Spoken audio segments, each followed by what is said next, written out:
Hello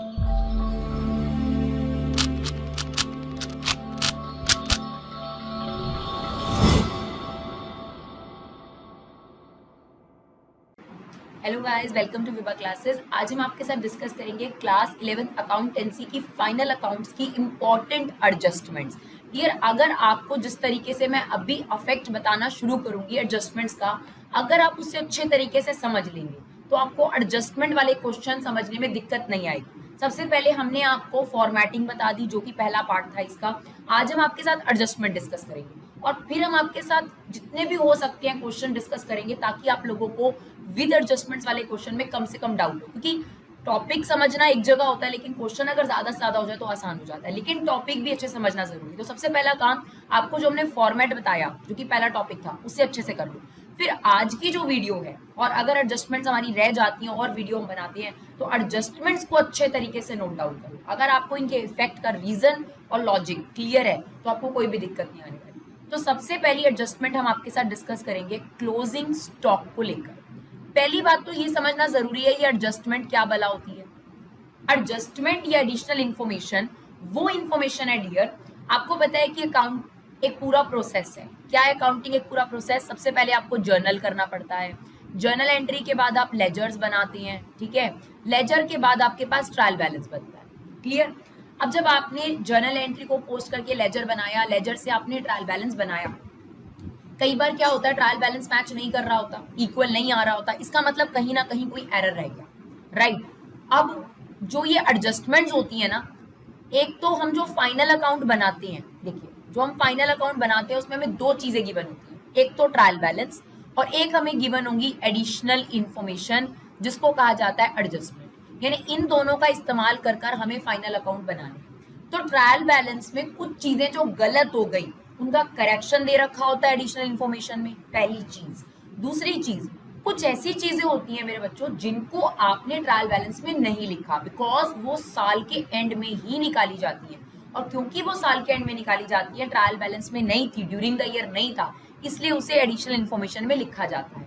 और अगर आपको फर्म के फाइनल अकाउंट प्रिपेयर करने हैं, तो जो भी इंफॉर्मेशन साल भर में हुई और जो इंफॉर्मेशन गलत हो गई, या फिर जो इंफॉर्मेशन आपके पास at the end of the year available है, इन दोनों इंफॉर्मेशन के कंप्लीट पैकेज से ही तो आप फाइनल अकाउंट बनाएंगे ना। यानी आपके पास ट्रायल बैलेंस में पूरे साल का समरी है। हमें पता है जर्नल क्या होती है, रिकॉर्डिंग यानी जर्नल एंट्रीज करना। फिर हम लेजर्स बनाते हैं और जो लेजर्स का बैलेंस सीडी होता है वो हम ट्रायल बैलेंस में डालते हैं। जब आप ये चैप्टर पढ़ रहे होगे तो आप इस स्टेज तक तो आ ही चुके होंगे। अब ट्रायल बैलेंस में जैसा कि हमने बताया कि कुछ गलतियां हो गई और फिर हमने रेक्टिफिकेशन में उन गलतियों को सुधार कर एंट्री है हमारे पास, वही इफेक्ट फाइनल अकाउंट में जा सके, इसके लिए एडिशनल इंफॉर्मेशन गिवन होती है, पहली चीज। दूसरी चीज, इसके अंदर बहुत सारी ऐसी चीजें भी होती हैं जो कैलकुलेट ही साल के एंड में करी जाती हैं, जैसा कि closing stock. What does closing stock means? कि जो सामान साल के एंड में नहीं बिका। अब आप ये बताओ, ये कहाँ है ट्रायल बैलेंस में? ये तो है ही नहीं, ट्रायल बैलेंस में होता ही नहीं है क्लोजिंग स्टॉक कभी भी, है ना, क्योंकि उसे कैलकुलेट ही कब किया जाता है, साल के एंड में। ऐसी बहुत सारी चीजें होती हैं मेरे बच्चों जो साल के एंड में कैलकुलेट करी जाती है, उन्हें ही एडजस्टमेंट्स या एडिशनल इन्फॉर्मेशन कहा जाता है। यानी आप कंपनी का, सॉरी, सोल प्रोप्राइटर का फाइनल अकाउंट बनाने जा रहे हैं, उससे पहले आपके पास कंप्लीट इन्फो होनी चाहिए। तो आपके पास 90% इन्फो तो ट्रायल बैलेंस में है ही है, या 95% कह सकते हो। बाकी की जो 5 से 7% इन्फॉर्मेशन रह जाती है, उसे हम एडिशनल इन्फॉर्मेशन में डाल देते हैं, और फिर इन दोनों के कंप्लीट इन्फॉर्मेशन से we will finalise the final account. एक एक करके देखते हैं कौन सी होती है ये एडिशनल इन्फॉर्मेशन, कौन सी होती है ये एडजस्टमेंट। तो सबसे पहले डियर, क्लोजिंग स्टॉक, ठीक है। अब क्लोजिंग स्टॉक की अगर आपको दो वैल्यूज दे रखी है, अगर एक दे रखी है फिर तो कोई कंफ्यूजन नहीं है। ऐसे लिखा है क्लोजिंग स्टॉक इज 20,000 और ब्रैकेट में लिखा है मार्केट वैल्यू इज 18,000। मतलब आपकी बुक्स में आपका जो स्टॉक है वो 20,000 का है, लेकिन मार्केट में उसकी वैल्यू कितनी है, 18,000। तो डियर, इस एडजस्टमेंट को आपने ट्रीट कैसे करना है, तो हम आपको बता देते हैं। अगर एक वैल्यू दी है फिर तो कोई कंफ्यूजन नहीं है, लेकिन अगर दो वैल्यूज दी हैं तो विचएवर इज लेस, जो इसमें से कम होगा, विचएवर इज लेस, उसी पर हम रिकॉर्डिंग करेंगे। तो हमें दिख रहा है कि 20,000 और 18,000 में से लेस अमाउंट कौन सा है, 18। रीजन है इसके पीछे प्रूडेंस प्रिंसिपल, जो ये कहता है कि always prepare for the losses, यानी अगर आपका स्टॉक 20,000 रुपए का 18 में बिकने वाला है तो 18 में रिकॉर्ड करो, अगर आपके पास है ही 18 रुपए लिखा हुआ तो कोई बात नहीं, उतने पे रिकॉर्ड करो। देखिए अभी क्या है, 20,000 रुपए का सामान आपके अकॉर्डिंग है लेकिन मार्केट में 18 का बिक रहा है तो हम इसे 18 पे रिकॉर्ड करेंगे। लेकिन अगर कॉस्ट प्राइस होता 12 और मार्केट वैल्यू होती 18 तब भी इसे 12 पे रिकॉर्ड करते हैं। क्यों? अभी पैसे मिले तो नहीं है ना, जब मिलेंगे तब देखेंगे ना। तो हमने एक प्रिंसिपल पढ़ा था, prudence principle, very important principle, prudence principle या कंजर्वेटिज्म प्रिंसिपल, जो ये कहता है always anticipate the losses but not the income. तो अगर हमारा नुकसान होने वाला था तो हमने पहले ही लिख दिया कि हमारा स्टॉक 18 का है, लेकिन अगर हमें फायदा होने वाला था तो अभी हम उस फायदे को नहीं लिखेंगे जब तक हमारा सामान नहीं बिकता। क्लियर है मेरी बात? यानी जो भी आपके पास क्लोजिंग स्टॉक का प्राइस दिया होगा उसमें से आपने कौन सा लेना है? लेस। नाउ व्हाट अबाउट कि इसे लिखा कहाँ जाएगा? तो आपके पास तीन चीजें बनती हैं फाइनल में, ट्रेडिंग, P&L और बैलेंस शीट। तो देखिए कहाँ पर इसका इफेक्ट जाएगा। सबसे पहली बात तो ये ट्रेडिंग अकाउंट में जाता है। ट्रेडिंग अकाउंट के कौन सी साइड पे हम सिर्फ एक्सट्रैक्ट बनाएंगे? Credit side. ये डेबिट साइड होती है, क्रेडिट साइड। वहां पर आप लिखोगे क्लोजिंग स्टॉक और दूसरी जगह एडजस्टमेंट हमेशा दो जगह जाएगी, बैलेंस शीट। बैलेंस शीट की कौन सी जगह? एसेट। स्टॉक क्या होगा आपके पास? एसेट ही होगा ना, लाइबिलिटी थोड़ा ना होगा। यहाँ पर आपको क्लोजिंग वर्ड लिखने की जरूरत नहीं होती क्योंकि हमें पता है बैलेंस शीट में सारी चीजें ऑलरेडी क्लोजिंग ही होती है। तो विल राइट स्टॉक, अमाउंट कौन सा डालेंगे? विच एवर इज लोअर, यानी 18,000 रुपए। तो ये रहे इसके दो इफेक्ट की, ये कहाँ जाएगा। तो क्लोजिंग स्टॉक ट्रेडिंग अकाउंट के क्रेडिट साइड पर जाता है जैसा कि हमने फॉर्मेट में बताया, और क्योंकि स्टॉक आपकी लाइबिलिटी तो हो ही नहीं सकता मेरे बच्चों, स्टॉक आपकी एसेट होगा, तो एक चला गया आपका बैलेंस शीट की एसेट साइड पर, राइट। फटाफट से आप भी इसको पॉज करके इसी तरीके से इसे बना लीजिए, बहुत ही यूजफुल रहता है ये तरीका अगर आप इस तरीके से मेंटेन करते हैं। चलिए अब आ जाते हैं दूसरी एडजस्टमेंट पर। एक्सपेंस की अगर बात करी जाए मेरे बच्चों, तो एक्सपेंस को लेकर तीन बातें होती है। या तो आप उसे टाइम पर पे कर दें, ऑन टाइम आपने पे कर दिया, या पे करना बाकी है, due but not paid, due but not paid, या आपने एडवांस में पे कर दिया। ठीक है जी। अब ध्यान से देखिए, अगर आपको लिखा हुआ है कि आपने रेंट पे कर, आपको एक एडजस्टमेंट दी हुई है, एडजस्टमेंट में वैसे आपको रेंट पेड नहीं मिलेगा, ये एडजस्टमेंट में नहीं मिलता, ये आपको ट्रायल बैलेंस मिलेगा, रेंट पेड। तो हमें पता है कि इसका इफेक्ट क्या हुआ होगा, एक तो बिजनेस का कैश डिक्रीज हो गया होगा, और एक ये खर्चा है तो ये कहाँ चला जाएगा? P&L में चला जाएगा। ठीक है, हम इसके बारे में ज्यादा बात नहीं करने वाले, एडजस्टमेंट में हम बात करेंगे बाकी दोनों के बारे में। तो खर्चे को लेकर तीन एस्पेक्ट होते हैं, या तो आपने टाइम पे पे करा है, टाइम पे पे करा है तो आपके पास ट्रायल बैलेंस में नजर आ रहा है। व्हाट अबाउट अगर आपने पे करना बाकी है, जैसा कि यहाँ पे लिखा है ड्यू बट नॉट पेड, इसको क्या बोलते हैं? आउटस्टैंडिंग एक्सपेंस, पे करना बाकी है।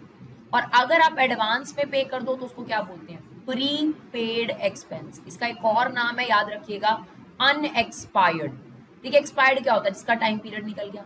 तो अनएक्सपायर्ड क्या हुआ? टाइम से पहले, है ना, ऑब्वियसली उल्टा, एक्सपायर्ड होता है टाइम निकल जाना, अनएक्सपायर्ड क्या हुआ? अभी टाइम ही नहीं निकला था, आपने पहली पेमेंट कर दी। तो हम आपको सेकेंड एडजस्टमेंट कराने वाले हैं आउटस्टैंडिंग से रिलेटेड। पहले तो खर्चे को लेकर तीन एस्पेक्ट समझ में आ गए, टाइम पे पे करना बाकी है और एडवांस में पे कर दिया। तो चलिए अब हम सेकेंड एडजस्टमेंट डिस्कस करते हैं कि अगर हमारे पास आउटस्टैंडिंग एक्सपेंस एडजस्टमेंट में आ जाए तो हमने इसे कैसे ट्रीट करना है। देखिए अगर आपके पास ट्रायल बैलेंस में कोई भी चीज होगी तो वो एक ही जगह जाती है, याद रखना। ट्रायल बैलेंस में कोई भी चीज होगी तो एक जगह जाएगी। तो चलिए अब मान लीजिए आपके पास ट्रायल बैलेंस गिवन है, ट्रायल बैलेंस की ये होती है डेबिट साइड और ये होती है क्रेडिट साइड। यहाँ लिखा हुआ है आपके पास रेंट 50,000 रुपए, और नीचे हमें एडिशनल इंफॉर्मेशन या एडजस्टमेंट दे रखी है, रेंट आउटस्टैंडिंग 5,000 रुपीज। अब इसको कैसे ट्रीट करेंगे फाइनल अकाउंट, पहले तो समझना जरूरी है। जितना भी अमाउंट ट्रायल बैलेंस में लिखा हुआ है वो आप पे कर चुके हो, ये मतलब होता है इट्स रेंट पेड, ऑब्वियस सी बात है। तो 50,000 रुपए हम पे कर चुके हैं, और नीचे हमें साल के एंड में बताया जा रहा है कि 5,000 रुपए ड्यू बट नॉट पेड, यानी अभी भी देना बाकी है। इसका मतलब आपका रेंट ऑलरेडी बनता कितना था? देखो ट्रेडिंग है या P&L है, आपने उसमें खर्चा उतना लिखना है जितना आपका करंट ईयर का बनता है, ना उसमें नेक्स्ट ईयर का कुछ होना चाहिए ना पुराने साल का कुछ होना चाहिए। सारा हिसाब लिखो कि कितना आपको करंट ईयर में पे करना चाहिए। पे कितना करा ये भी इंपॉर्टेंट नहीं है, पे कितना करना चाहिए। आप मुझे एक बात बताओ, अगर ऊपर ट्रायल बैलेंस में लिखा है कि 50,000 हमने पे कर दिए है ना, और नीचे लिखा है 5,000 रुपये हमें पे करने बाकी है, तो इसका क्या मतलब हुआ कि आपको साल भर का रेंट देना कितना चाहिए था? 55,000। तो अब देखो मैं इसका ट्रीटमेंट क्या करूंगी, बिकॉज हमें बता नहीं रखा कि ये फैक्ट्री का रेंट है या फिर ये ऑफिस का रेंट है, तो हम इसे P&L में ही लेके जाएंगे। अगर फैक्ट्री वर्ड लिखा होता तो हम ट्रेडिंग में लेकर जाते। तो P&L अकाउंट में हम गए और हमें बताया कि एक्सपेंस कौन सी साइड पर होते हैं, डेबिट साइड पर। वहां पर मैं लिखूंगी रेंट पेड 50,000, 50,000 रुपए हम पे कर चुके हैं, प्लस आउटस्टैंडिंग रेंट 5,000, और कुल मिलाकर मैं अपना खर्चा दिखाऊंगी 55,000। जैसा कि मैंने अभी आपको बताया कि P&L हो या ट्रेडिंग, आपने ये दिखाना है कि आपका खर्चा बनता कितना था। तो आपका खर्चा तो 55,000 बनता था, जिसमें से आपने 50,000 पे कर दिए, 5,000 अभी भी आपके देने बाकी है। तो ट्रायल बैलेंस वाली चीज तो एक जगह जाती है, लेकिन एडजस्टमेंट दूसरी जगह भी जाती है। तो आपने यहाँ पर तो इसे जोड़ दिया, बट आपको ये बात बहुत अच्छे तरीके से पता है कि ये 5,000 रुपए अभी भी देने बाकी हैं। तो दूसरी जगह कहाँ जाएंगे? ये आपकी क्या बन जाएगा बेटा? ये लाइबिलिटी। तो लाइबिलिटी साइड पर यहाँ पर कैपिटल की जगह छोड़ दीजिएगा। सबसे पहले आउटस्टैंडिंग रेंट के नाम से हम लिख देंगे 5,000 रुपए। यानी आउटस्टैंडिंग एक्सपेंस का क्या ट्रीटमेंट होता है, याद करने वाले कर भी लेते हैं। जिस भी एक्सपेंस से रिलेट करेगा उसमें ऐड कर दिया जाएगा, और साथ ही साथ आउटस्टैंडिंग आपकी हमेशा क्या बन जाएगा? लाइबिलिटी। तो आप रट्टा मार सकते हैं, आपकी मर्जी है, लेकिन आप लॉजिक भी समझ सकते हैं। तो कभी भी याद रखिए, कोई भी खर्चा है, ठीक है ना। फॉर एग्जाम्पल एक और चीज ले लेते हैं, वेजेस। वेजेस यहाँ पे लिखी हुई है 30,000 रुपए, और यहाँ पर हम एडजस्टमेंट में लिख देते हैं wages due but not paid. एक ही बात होती है, ड्यू बट नॉट पेड 5,000। क्या मतलब हुआ इसका कि आपने 30,000 रुपए वेजेस तो पे कर दी वर्कर को, लेकिन 5,000 रुपए की वेजेस साल के एंड में अभी भी देनी बाकी है। तो अब क्या करेंगे?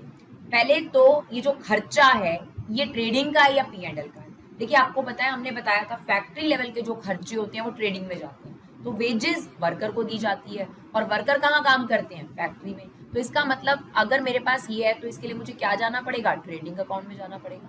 तो मैं ट्रेडिंग अकाउंट में गई, मतलब आपको ये तो आइडेंटिफाई करना ही पड़ेगा डियर कि कौन से अकाउंट में खर्चा जाएगा। हमने आपको समझा रखा है कि ट्रेडिंग में कौन से जाएंगे और P&L में कौन से जाएंगे, इसके लिए आपको फर्स्ट वीडियो चेक करनी पड़ेगी। तो हमने यहाँ पर क्या करना है, ट्रेडिंग के डेबिट में खर्चे लिखे जाते हैं। हम यहाँ लिखेंगे वेजेस पेड हमने कितनी करी है? 30,000 रुपए।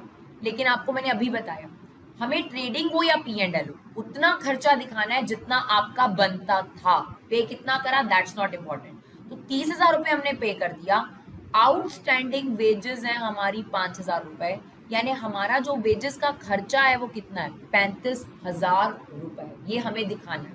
तो यहाँ पर आपका रेंट कितना बनता था वो हमने दिखाया, यहाँ आपकी वेजेस कितनी बनती थी वो हमने दिखाया। लेकिन आपको खुद पता है कि आपने अभी 5,000 रुपए नहीं दिए हैं, देने बाकी हैं। तो लाइबिलिटी साइड पे आ जाएगा आउटस्टैंडिंग वेजेस 5,000 रुपीज। यानी सेम यही मैं बात कर रही हूं, कभी भी आउटस्टैंडिंग एक्सपेंस आपके सामने आ जाए तो इसका फाइनल ट्रीटमेंट क्या है? एक्सपेंस में ऐड कर दीजिए और दूसरा इसे लाइबिलिटी साइड पर शो कर दीजिए। बाकी हमने आपको लॉजिक भी बता दिया क्यों ऐड करते हैं, बिकॉज हमें यहाँ पूरा खर्चा दिखाना है, माइनस तो नहीं कर सकती ना। 50,000 रुपए मैंने रेंट के दिए थे, 5,000 देने बाकी थे, इसका मतलब मेरा साल भर का रेंट 55,000 बनता है, मुझे उतना लिखना चाहिए। 30,000 रुपए की वेजेस मैं पे कर चुकी हूँ और 5,000 रुपए की वेजेस देनी बाकी है, इसका मतलब टोटल वेजेस कितनी बनती थी? 35,000। तो आई होप डियर आपको आउटस्टैंडिंग को लेकर कोई कंफ्यूजन ना हो, राइट। तो चलिए अब देखते हैं दूसरा एस्पेक्ट जो हम आपके साथ बात कर रहे थे, प्रीपेड वाला। Now third adjustment we are going to discuss. First किससे रिलेटेड थी आपके पास? साथ साथ रिवाइज करते रहो। क्लोजिंग स्टॉक, जो भी प्राइस लेस होगा एक तो ट्रेडिंग अकाउंट में जाता है और एक बैलेंस शीट की एसेट बनता है, ठीक है। अभी हमने सेकेंड एडजस्टमेंट पढ़ी आउटस्टैंडिंग। आउटस्टैंडिंग का मतलब होता है पे करना बाकी है, तो एक तो उस खर्चे में ऐड हो जाएगा और एक आपकी क्या बन जाएगा? लाइबिलिटी बन जाएगा, राइट। चलिए तीसरा देखते हैं। तीसरी एडजस्टमेंट है हमारी प्रीपेड एक्सपेंस। जैसा कि नाम से पता चल रहा है प्रीपेड एक्सपेंस, या मैंने इसका आपको दूसरा नाम भी बताया अनएक्सपायर्ड यानी टाइम से पहले,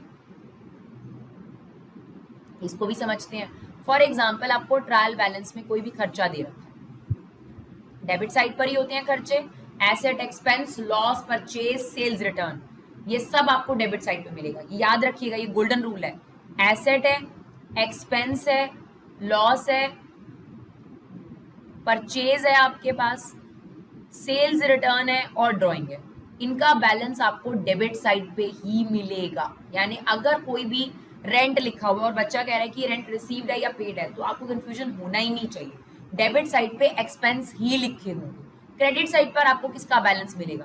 कैपिटल हो गई, कोई भी लाइबिलिटी हो गई, यहाँ पर इनकम लिख देते हैं ताकि आपको याद रहे, कोई भी इनकम होगी तो उसका बैलेंस आपको यहाँ मिलेगा। कोई भी लाइबिलिटी है, सेल्स का अमाउंट है आपके पास, परचेज रिटर्न का अमाउंट है आपके पास, ये सारा कुछ क्रेडिट में मिलेगा मेरे बच्चों। तो ये याद रखना बहुत जरूरी है, कोई भी asset, expense, loss, purchase, sales, return, drawing मिलेगा डेबिट में, और कोई भी इनकम वगैरह अगर मेरी होगी तो वो मुझे कहाँ मिलेगी? क्रेडिट साइड पर, राइट। अब जैसे फॉर एग्जाम्पल अब हमारे को यहाँ पर दे रखा है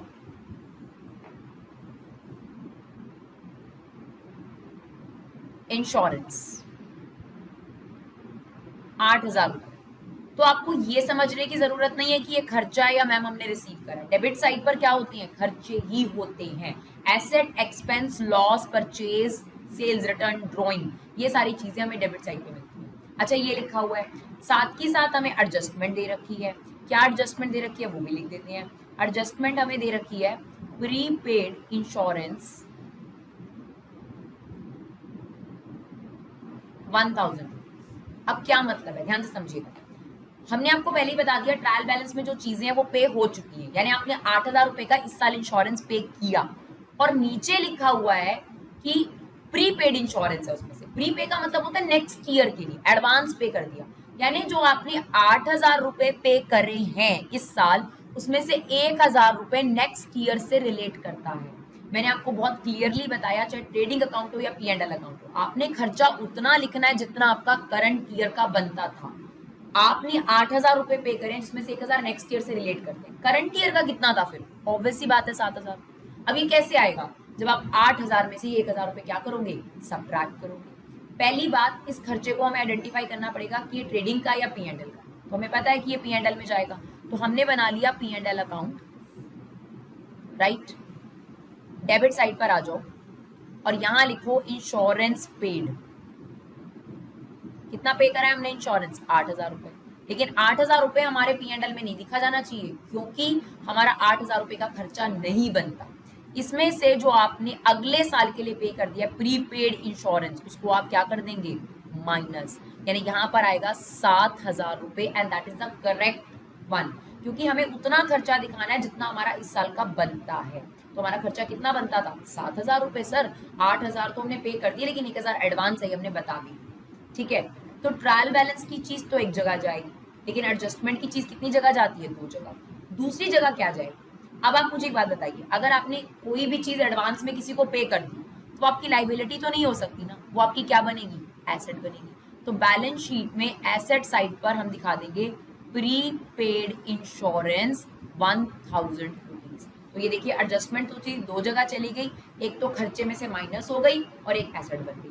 तो रटने वाले रट भी लेते हैं, अपनी मर्जी है आपको, यानी कभी भी हमारे पास प्रीपेड आएगा तो हम एक तो उस एक्सपेंस में से उसको माइनस कर देंगे, और एक क्या बन जाएगा? वो हमारी एसेट। ये तो बहुत लॉजिक है मेरे बच्चों कि 8,000 रुपए अपने खर्चा करा है, 1,000 रुपए अगले साल से रिलेट करता है, हमें इस साल का हिसाब किताब निकालना है ना, इस साल का प्रॉफिट निकालना है, तो अगले साल के खर्चे क्यों करें इसमें से? तो 1,000 रुपए इसमें से हटा दो आपके पास, और ये क्या बन जाएगा? आपकी एसेट भी बन जाएगी। तो आई होप प्रीपेड वर्ड भी क्लियर, कोई दिक्कत इसके अंदर? चलिए, सबसे इंपॉर्टेंट है, ये एडजस्टमेंट्स आती हैं आपके एग्जाम में, ये आपकी क्लोजिंग स्टॉक को लेकर, आउटस्टैंडिंग को लेकर, प्रीपेड को लेकर, ये आती है। इन्हें ध्यान से समझना जरूरी है, और ये ऐसा नहीं है डियर की 11th में आती है, 12th में भी यही सेम है। तो अगर आप इसे अच्छे तरीके से समझ लेंगे तो आपके लिए आसानी हो जाएगी। तो चलिए अब चौथा वाला पढ़ते हैं, इनकम से रिलेटेड। अब देखिए, इनकम को लेकर भी 3 बातें हो सकती हैं, या तो आपको इनकम टाइम पे मिल गई, या तो इनकम ऑन टाइम मिल गई, या ड्यू है बट अभी तक रिसीव नहीं, ड्यू बट नॉट रिसीव्ड, इसे कह सकते हैं रिसीव होना बाकी है। या फिर एडवांस में रिसीव कर लिया आपने। तो जब ऑन टाइम रिसीव है तब तो कोई परेशानी नहीं है, लेकिन अगर आपने रिसीव करनी बाकी है, ड्यू बट नॉट रिसीव, इसको बोलते हैं एक्रूड इनकम। एक्रू हो गई बट अभी तक नहीं मिली। और खैर एडवांस में रिसीव तो बड़ा क्लियर शब्द होता है, रिसीव्ड इन एडवांस। अब हम आपको इन दोनों का ट्रीटमेंट सिखाएंगे, ठीक है। ऑन टाइम इनकम मिले तो कोई बात नहीं, एक्रूड इनकम है तो क्या होगा, और एडवांस में रिसीव होगा तो क्या होगा, ठीक है। चलिए फटाफट से देखते हैं एक्रूड इनकम का क्या ट्रीटमेंट होगा। क्या मतलब होता है एक्रूड इनकम का, ड्यू बट नॉट रिसीव, यानी रिसीव होनी बाकी है, due but not receive, receive होनी बाकी है। अब ट्रायल बैलेंस ले लेते हैं, और ट्रायल बैलेंस में इनकम कौन सी साइड पर होंगी, डेबिट या क्रेडिट। अभी बताया था बच्चों, इनकम साइड आपको क्रेडिट में मिलेगी, ठीक है। तो मान लेते हैं यहाँ पर कमीशन लिखी हुई है, और अगर क्रेडिट साइड पे कोई भी चीज दे रखी हो तो समझ जाइएगा कि वो आपकी इनकम है। और नीचे एडजस्टमेंट दे रखा है एक्रूड कमीशन 3000 रुपीज। अब क्या मतलब है, ध्यान से समझिए। इसका मतलब ये है कि 12,000 रुपए की तो आपको रिसीव हो गई, कि ट्रायल बैलेंस में जो खर्चा है वो पे हो गया, और जो इनकम है वो रिसीव हो गई, उतना रिसीव हो गया, यानी 12,000 रुपए आपने कमीशन रिसीव कर ली। बट 3,000 रुपए रिसीव करनी बाकी है। ये क्या है जो आपके पास रिसीव करनी बाकी है। तो अगर मैं आपसे ये पूछूं कि भाई सच में आपकी कमीशन कमाई कितनी थी आपने, तो मैम हमने 12,000 रुपए रिसीव करी है, 3,000 रुपए भी सामने वाले बंदे ने नहीं दिए, कमाई तो मेरी 15,000 रुपए की थी, बट क्या किया उसने, 3,000 रुपए अभी तक मुझे नहीं दिए। तो 12 में हम 3,000 रुपए क्या करेंगे, जोड़ देंगे। और सबसे पहली बात हमें देखना पड़ेगा ये इनकम कहाँ जाएगी। तो आपको बताया था ट्रेडिंग अकाउंट में सामान बेचने के अलावा कोई इनकम नहीं जाती, तो सारी income, commission receive, interest receive, discount receive, rent receive, ये सारी इनकम कहाँ जाती है, P&L अकाउंट में। तो हम यहाँ बना लेते हैं P&L अकाउंट। ये तो हमारा क्वेश्चन हो गया, अब ये हमारा सॉल्यूशन हो गया। P&L अकाउंट में हम क्रेडिट साइड पे जाएंगे ना मेरे बच्चों, अब क्योंकि हम इनकम का ट्रीटमेंट कर रहे हैं, तो हम लिखेंगे कमीशन रिसीव्ड, यानी कितनी मुझे रिसीव हो चुकी है, 12,000 रुपए। इसमें मुझे क्या करना चाहिए, ये जो मुझे और 3,000 रुपए मिलने थे इसको क्या कर देना चाहिए, ऐड कर देना चाहिए, ताकि मुझे सही पता चल सके कि मेरी इनकम कितनी मुझे रिसीव होनी चाहिए। देखिए मैं बार बार आपको बोल रही हूँ, कितना खर्चा आपको करंट ईयर का करना चाहिए वो लिखना है, कितनी इनकम आपको रिसीव करनी चाहिए। तो 12 मुझे मिली है, 3 मुझे और मिलनी थी, तो मुझे रिसीव कितनी करनी चाहिए थी, 12,000 रुपए। तो इसका मतलब तो ये हुआ ना कि आपकी 15,000 रुपए की रिकॉर्डिंग होनी चाहिए, राइट। अब आप खुद बताइए कि अगर आपने किसी से कुछ रिसीव करना बाकी है तो वो आपकी लाइबिलिटी तो नहीं हो सकता ना। एक्रूड इनकम का क्या मतलब है, एक्रूड कमीशन का क्या मतलब है, कि मुझे ये 3,000 रुपए रिसीव करने बाकी हैं। तो क्या होगा, ये आपकी बैलेंस शीट की एसेट साइड में आप जाएंगे और वहां पर दिखा देंगे एक्रूड कमीशन, या जो भी आपकी इनकम है, एक्रूड कमीशन 3,000 रुपए, यानी मुझे 3,000 रुपए रिसीव करने बाकी हैं, तो ये मेरी क्या बन गई, एसेट। एडजस्टमेंट कितनी जगह जाती है, 2 जगह, आप देख सकते हैं 2 जगह है, और जो ट्रायल बैलेंस की चीज थी वो 1 जगह। तो आई होप आपको लॉजिक क्लियर रहा हो। बाकी आप अगर एक नटशेल में याद करना चाहते हैं, बिल्कुल आउटस्टैंडिंग की तरह है, जिस इनकम से रिलेट करेगा उस इनकम में ऐड कर देना, और दूसरी तरफ ये आपकी क्या बन जाएगा, एसेट, क्योंकि कुछ रिसीव करना बाकी, किसी कुछ देना नहीं है हमें। तो ड्यू बट नॉट रिसीव, इसका मतलब है कि मैंने तो इनकम कमा ली थी, मैंने तो काम कर दिया, बट मुझे आगे से रिसीव नहीं। तो I hope this is also okay. Commission receive, income credit side पे मिलेंगी, क्रूड का मतलब है इतना रिसीव करना बाकी है, राइट। चलिए अब देखते हैं फिफ्थ एडजस्टमेंट और लास्ट एडजस्टमेंट आज की वीडियो की, बाकी हम आपसे नेक्स्ट क्लास में डिस्कस करेंगे। Received in advance, received in advance, same trial balance बना लेते हैं। इनकम कौन सी साइड पे मिलेगा आपको, क्रेडिट साइड पे ट्रायल बैलेंस, ठीक है। यहाँ पे लिख लेते हैं इंटरेस्ट। अब क्रेडिट साइड पे लिखा हुआ है तो ऑब्वियस सी बात है कि इनकम ही होगी। नीचे लिखा हुआ है एडजस्टमेंट दी हुई है, इंटरेस्ट रिसीव्ड इन एडवांस ₹5,000। क्या मतलब है इसका, कैसे पढ़ोगे इन दोनों को मिलाकर, आपको मैंने बताया ट्रायल बैलेंस में जो चीज है वो रिसीव हो चुकी है, यानी 18,000 आप रिसीव कर चुके हो, और नीचे बताया जा रहा है ऊपर की डिटेल के बारे में कि 5,000 रुपए उसमें एडवांस रिसीविंग है, और हमें अपने P&L में कितना लिखना है, जितना हमारा करंट ईयर का हमें रिसीव करना चाहिए था।